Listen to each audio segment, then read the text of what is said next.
श्रीवैशम्पायन उवाच श्रुत्वा धर्मानशेषेण पावनानि च सर्वशः युधिष्ठिरः शान्तनवम् पुनरेवाभ्यभाषत।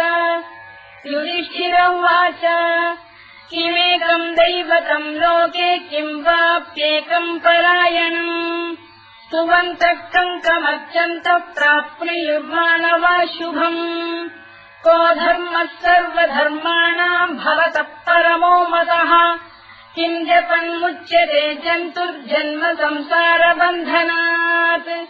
श्रीभीष्म उवाच जगत्प्रभुम् देवदेवमनन्तम् पुरुषोत्तमम् सुवन्नाम सहस्रेण पुरुषस्तततोत्थितः तमेव चार्चयन् नित्यम् भक्त्या पुरुषमव्ययम् ध्यायन् स्तुवन् नमस्यम् च यजमानस्तमेव च